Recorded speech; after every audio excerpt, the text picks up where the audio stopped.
I think for us, it's what is the role of the settlement industry, non-state actors? What will it look like over the next decade? Can I have the next slide? Elon Musk, the Roadster, minus, of course, the ISS, the BC logo on the side of the door, and the Starman passenger, were launched into space February 6, 2018 as the dummy payload for the Falcon Heavy test flight. On the dashboard, there's a simple sign that states, "Don't panic."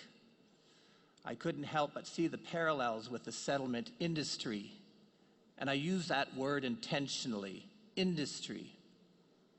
The importance, the complexity, the dynamics surrounding immigration, compounded by accelerated super diversity and anticipated higher annual levels for the foreseeable future, means the settlement industry will face increased public exposure.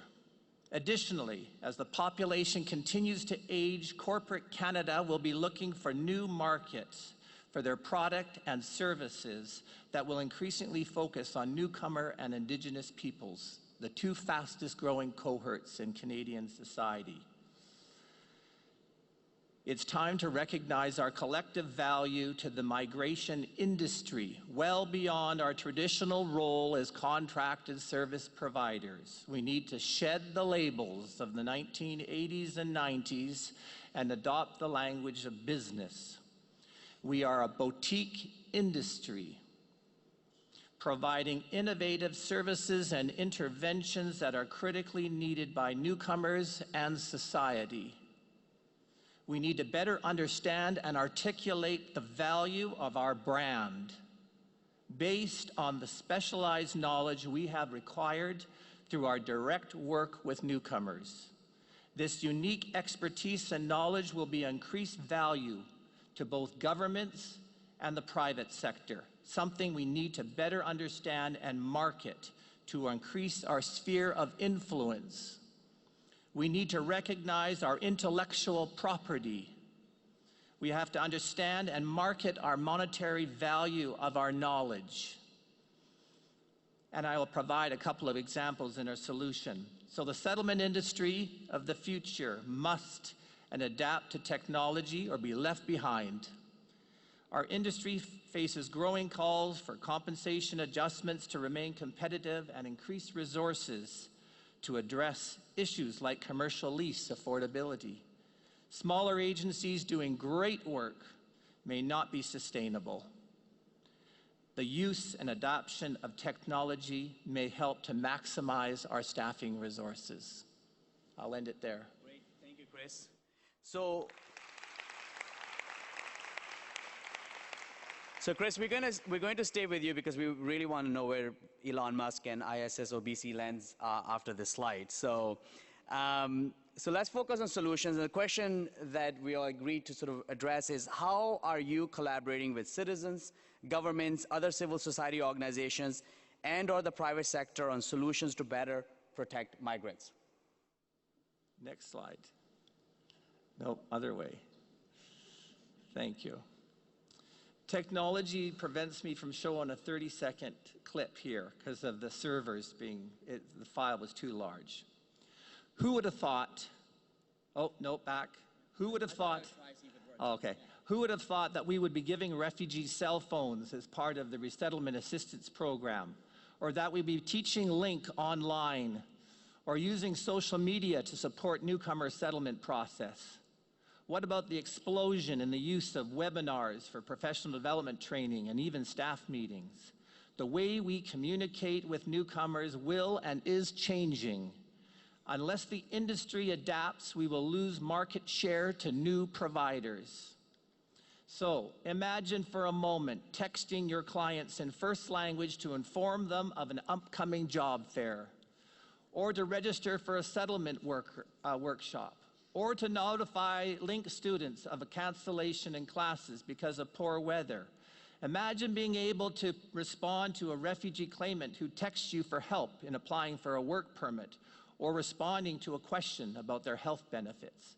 We currently have close to 1,100 refugee claimants living in 9 cities on this texting platform. And over the next 8 months, we hope to have over 10,000 economic, family class, and refugees on this texting system. Next slide. So this brings me to, before this, an industry challenge. I think it's time now. By 2025, my industry challenge to those of you that work in the settlement industry: let's stop using printed paper. Brochures, posters, application forms, etc. And let's move to technology to reduce our own carbon footprint. Even with low digital literacy clients, we can do far more to address repetitive, frequently asked questions to our frontline staff that they have to respond to. Last year, Lawrence Fink, and I don't think, maybe, I don't know, has anybody heard of Lawrence Fink in this room? If you have, raise your hand. I would just be curious. Okay, so I don't see one person. Lawrence Fink, founder and chief executive of the investment firm BlackRock. BlackRock. He sent a letter to business leaders last year. He said, contribute to society or risk losing our support. Well, Mr. Fink sits on $6 trillion US dollars. $6 trillion US dollars. It's no longer good enough to just make a profit. The private sector must generate greater social impact. Many of us in this room have wonderful one-way partnerships with the private sector. We find their workforce, we place them, we tick off a box, and we move on to the next newcomer. Last year, Darren Entwistle, the CEO of TELUS Canada, the second largest telecommunication company in this country, sent a letter to shareholders outlining the concept of social capitalism. Social capitalism. And their drive for greater social impact. Take a look at the TELUS website sometimes. Not only will you see the fluctuating share prices, but you'll also see how they are measuring their social impact. 3 months ago, we approached TELUS. We said, no telecommunication in this country is addressing the specialized needs of newcomers. You guys are missing the boat, and we're going to help you, and we're going to charge you to fix this mess. So, what did we do? We said, let's do this together. We're going to undertake a joint communication survey of every Link student that we have in our classes in the Lower Mainland, close to 1,000. Lo and behold, almost 700 responded to a 1-hour survey. It was a game changer. You could see the folks falling off their desk in Toronto as they tried to understand, what the heck did we land on? 2 months later, last week, TELUS announced the initial rollout of a Welcome to Canada communication offerings, which will impact every non-Canadian citizen in the coming months. Every non-Canadian citizen, including undocumented. So they increase their customer experience, and we increase our customer experience, and we move to a new level. Vancity, Canada's largest credit union, has been partnering with us for 30 years now. When we went to build our new social purpose-built facility, we said to them, lean in. There's no business plan that can define our relationship, but we want you inside paying us a commercial lease that generates passive revenue so that we can jointly increase a customer experience, customer being newcomers. So we all have wonderful relationships with financial institutions, no doubt. Does yours provide loans to refugee claimants to be able to land in Canada after successful claims? Do they provide micro-business loans? Do they take the time to understand and teach refugees about credit card applications? So last week, we elevated the partnership. They said, we're going to take on sponsoring refugees. We're going to, as a corporation, we're going to work with you. We're going to raise funds within our employees and sponsor one family a year for 5 years. They then said, and we're going to isolate 10 employees, we're going to choose them, and we're going to put them and vet them through your Canada Connects program, and they'll be settlement mentors for the family that arrive. In addition, we're going to challenge corporate Canada for 50 private sector companies to do the same. Well, who responded? In the middle of the press conference, TELUS. Corporate Canada getting involved in refugee sponsorship. Next slide.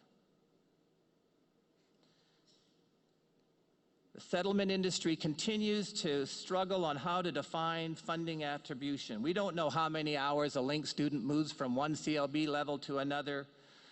We can't tell you if a volunteer settlement mentor has more impact in labor market attachment of our clients or a specialized employment program. We can't tell you that. We don't know if one agency is more effective than others, and if that effectiveness can be attributed to certain factors that can be replicated across Canada. Can't tell you that. So this takes me to my last technological exploration. Is it possible to take data mining business software? Okay, lean in. Is it possible to take data mining business software and adapt it to the settlement industry?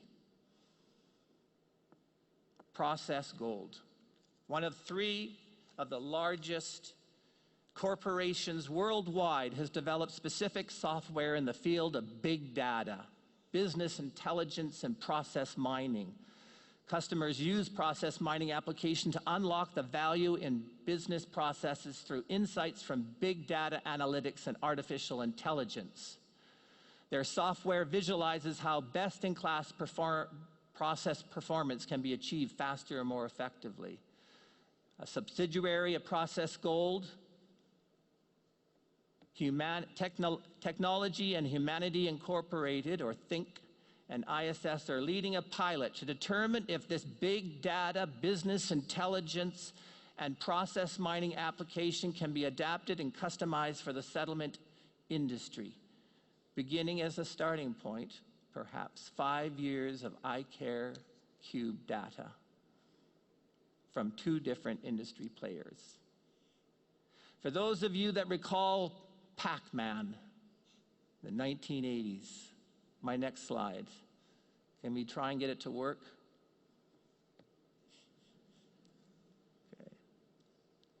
Okay. Just let that sink in. This represents 1 year of de-identified ISS of BC IRCC funded settlement and employment client data, showing high-level service intervention models of needs assessment and referral, of information and orientation. The client journey through different service interventions as expected. So this is our initial settlement data flows to track newcomer journey through various service interventions. This is the agency of the future, utilizing analytics, data, artificial intelligence to help us attribute and speak about our collective impact. Next slide. Thank you. There's a little voicing. Will it work? Nope. Darth Vader. Reminds us that as we explore the use of technology, we must be cautious to protect client confidentiality, privacy, as well as understand the possible unintended consequences of, as an example, the use of information that may become available through analytics and artificial intelligence. We must also recognize the differing capacity and resources by different players in our industry. We can't ever lose sight of the fact that technology is meant to enhance in-person services, not replace them. We will always need settlement workers to provide in-person service to newcomers. In conclusion, over the next decade, as non-state actors in the migration industry, we must continue to be bold, innovate, explore increased uses of technology, shed the language and terminology of the past, and play our part in reducing our carbon footprint. As non-state actors, we must reflect and use our expertise, data, and specialized knowledge gained directly from working with newcomers to showcase our value and impact as nation builders. And lastly, we must take advantage of leveraging current partnerships with corporate Canada to help them not only fulfill their social impact mandates, but also help us to enhance our impact in newcomer integration into Canadian society. Thank you.